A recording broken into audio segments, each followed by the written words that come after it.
LSG के साथ ये क्या हो गया? दिल्ली कैपिटल्स ने कैसे मैच जीता भैया? इतनी आसान नहीं था दिल्ली कैपिटल्स के लिए इस मैच में फिनिश करना या विन करना।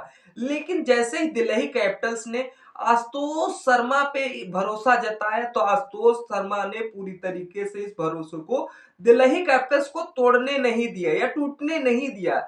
लेकिन उसके बावजूद ऋषभ पंत को जिस तरह से लास्ट गेंद तक भी उनके पास मौका था इस मैच को फिनिश या जीत लेने का, लेकिन फिर भी ऋषभ पंत ने इन सारे मौकों को गंवाते चले गए।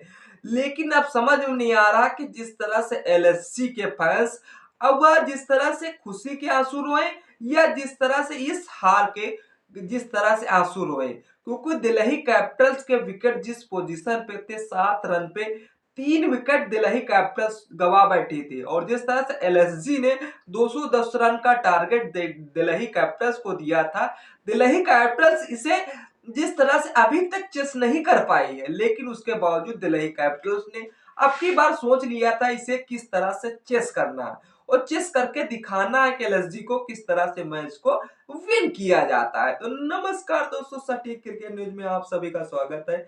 हाँ, आईपीएल सीजन का 18वां सीजन खेला जा रहा था, लेकिन उसी मुकाबले में जिस तरह से एलएसजी और दिल्ली कैपिटल्स के बीच आमना सामना हुआ था, लेकिन आशुतोष शर्मा ने भाई साहब जो 31 गेंदों में 66 रन की पारी खेली है, ये सबको अविश्वसनीय कर देता है, ये सबको हैरान कर देता है कि जिस तरह से यार छठे नंबर पे इम्पैक्ट प्लेयर के रूप में आशुतोष शर्मा की एंट्री होती है।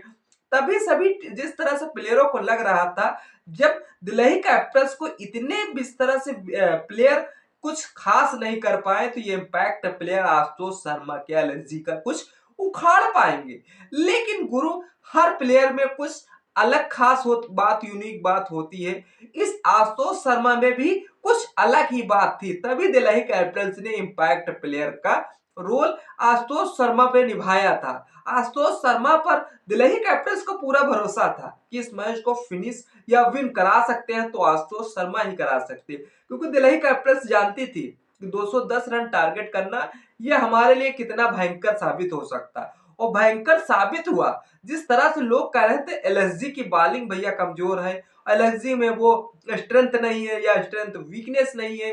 अब एलएसजी ने जिस तरह से अपने पहले शुरुआत में ऐसी पकड़ बनाई थी कि मानो एलएसजी आज तो 280 रन का टारगेट दे पाएगी, लेकिन उसके बावजूद जैसे ही विकेट गिरते हैं तो विकेट ऐसे गिरते हैं कि मानो एक पे एक विकेट गिरता चला जाता है। तब शायद एलएसजी का स्कोर था वह शायद 210 रन पे ही टिक जाता है। लेकिन दिल्ली कैपिटल्स इसे कैसे चेस करना था, वह दिल्ली कैपिटल्स जिस तरह से अक्षर पटेल अपनी टीम को पूरी प्लानिंग समझा चुके थे, उसके बावजूद अब दिल्ली कैपिटल्स के लिए इससे बुरी खबर क्या हो सकती थी, क्योंकि दिल्ली कैपिटल्स के जिस तरह से 7 रन पे 3 विकेट हो जाना, इससे दिल्ली कैपिटल्स अचंभे में आ जाती थी, पूरी टीम लड़खड़ाने लगी थी। उसके बावजूद जिस तरह से 50 रन पे चौथा विकेट गिरा तो दिल्ली कैपिटल्स थोड़ा और सरबे में आ जाती है और फिर उसके बावजूद जिस तरह से 65 रन पे छठा विकेट गिरता है तो दिल्ली कैपिटल्स की आधी टीम पवेलियन जा चुकी थी। उसके बावजूद दिल्ली कैपिटल्स ने इम्पैक्ट प्लेयर वाला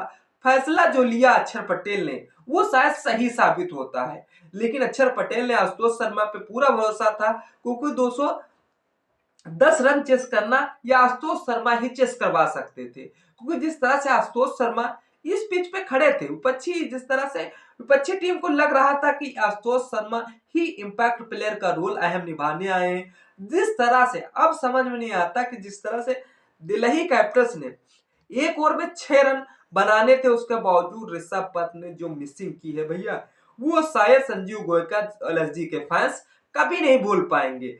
एलएसजी जिस तरह से ऋषभ पंत ने 2 विकेट तो बहुत ही अच्छी तरीके से विकेट कीपिंग से चटकाए, उसके बावजूद 2 विकेट ऐसे मिस किए हैं शायद वही एलएसजी का हार का कारण बने।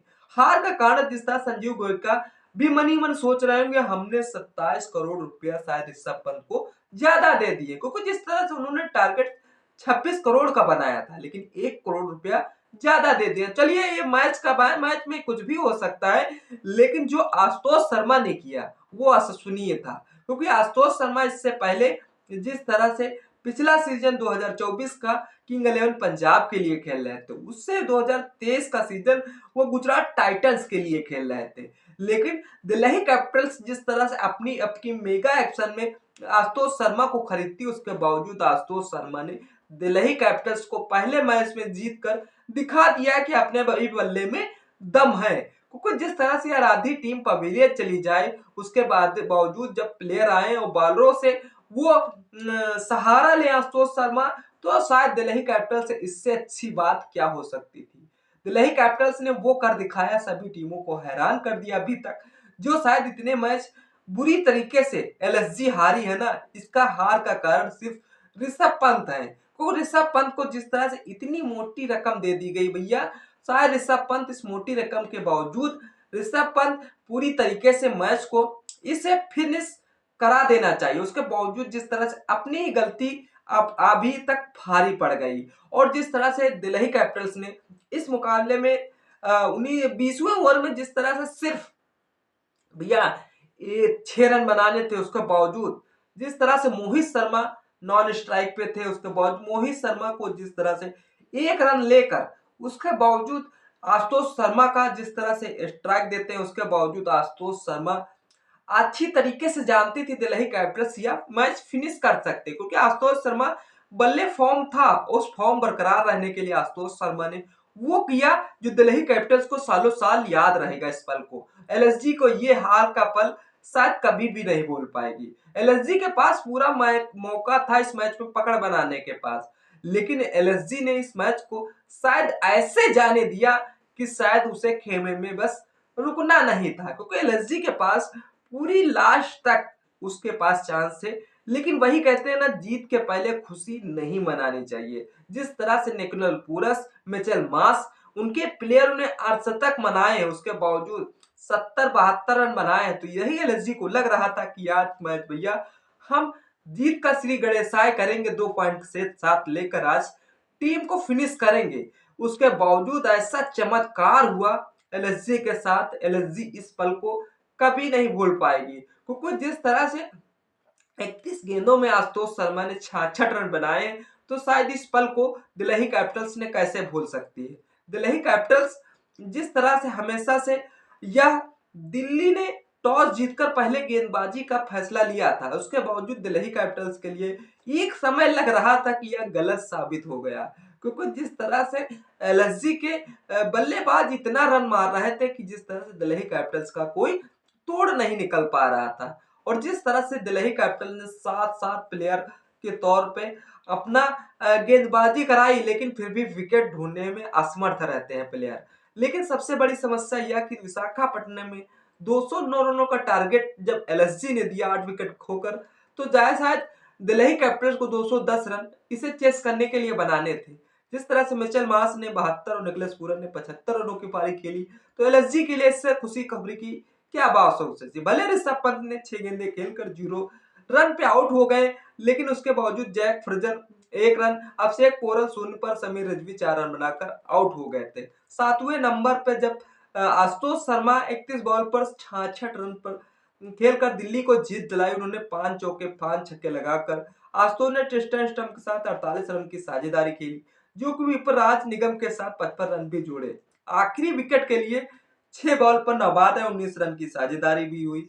एलएसजी ने जिस तरह से सपने में भी सोच नहीं पा रही है कि इस मैच को भैया हम कहां से गवा दिए। ये मैच तो हमारी पूरी झोली पॉकेट में था, ये पॉकेट से निकल कर मैच दिल्ली कैपिटल्स की झोली में को चला गया। क्योंकि जिस तरह से आशुतोष शर्मा ने वो प्रसन्न किया है, तो शायद एलएसजी भी आगे वाले मैच में भी ऐसी गलती नहीं करने देगी। क्योंकि एलएसजी के लिए इस मैच में यार पूरी पकड़ थी, एलएसजी के फैंस पूरी तरीके से जश्न मनाते दिखे थे। क्योंकि जिस तरह से एलएसजी के फैंस, एलएसजी के मालिक, एलएसजी के कप्तान पूरी तरीके से इस मैच में पकड़ बनाकर ऐसे रस्सी खुली जो दिल्ली कैपिटल्स की झोली में गिर गई। अब दिल्ली कैपिटल्स इस जीत के साथ आगाज कर दिया। दिल्ली कैपिटल्स ने दिखा दिया कि हमारे पास मिचेल स्टार्क है, कि जिस तरह से जो पिछले सीजन केकेआर का हिस्सा रहे थे, लेकिन अब की बार दिल्ली कैपिटल्स ने उन्हें अपनी टीम में शामिल किया। अब दिल्ली कैपिटल्स ने देखना होगा कि किस तरीके से इस मैच को तो जीत लिया, आने वाले मैच में कैसा प्रदर्शन करेगी। अब देखने वाली बात है कि जो आज मुकाबला Gujarat Titans versus king eleven Punjab के बीच होगा, क्या आपको लगता है इन दोनों टीमों में कौन सी मैच सबसे बढ़िया फिनिश कर पाएगी? आपकी राय कमेंट सेक्शन खुला हो, कमेंट जरूर करिएगा, क्योंकि जिस तरह से हमारे हिसाब से आज का मुकाबला किंग इलेवन पंजाब ही विन होगी। तब तक इस वीडियो का मजा लीजिए, आप अपने कमेंट में राय जरूर दीजिए। तब तक इस वीडियो का मजा लीजिए, फिर मिलते हैं किसी नेक्स्ट वीडियो। तब तक के लिए जय हिंद, जय भारत।